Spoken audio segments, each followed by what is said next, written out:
والسابقون الأولون من المهاجرين والأنصار والذين اتبعوهم بإحسان رضي الله عنهم ورضوا عنه. STA TV Media Syiar Islam. Yang paling utama dan paling baik bagi seorang muslim untuk melalui ini semua adalah dengan luju kepada Allah Subhanahu wa taala dengan segala bentuk iltija, penyerahan diri kembali kepada Allah dengan segala bentuk kembali. Baik di dalam tauhid, akidah, baik di dalam ibadah, baik di dalam khauf, roja, di dalam tawakal, semuanya.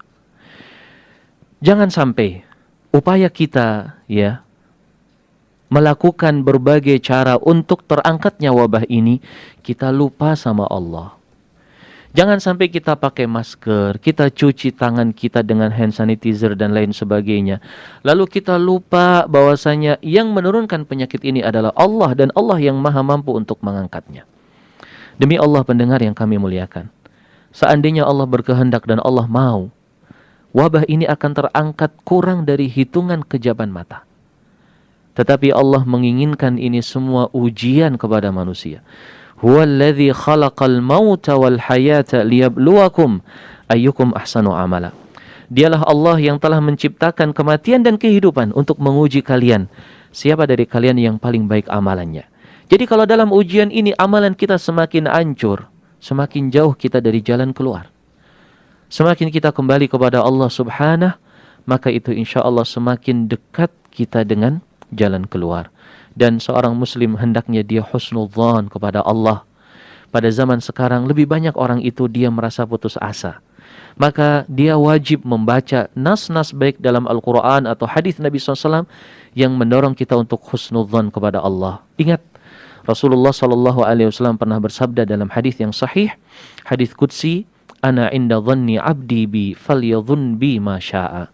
Aku itu sesuai dengan anggapan baik hambaku. Hendaknya seorang itu dia beranggapan kepadaku dengan anggapan-anggapan yang baik.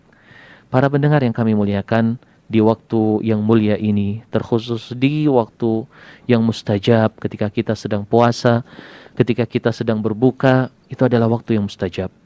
Jangan lupa selipkan doa kepada Allah agar Allah segera mengangkat musibah ini. Barangkali doanya seorang yang tidak diketahui siapa dia mengetuk pintu langit dan membukanya dan menembus, sehingga Allah memberikan pengkabulan terhadap doa tersebut. Amin ya rabbal alamin. وتوبوا إلى الله جميعا أيها المؤمنون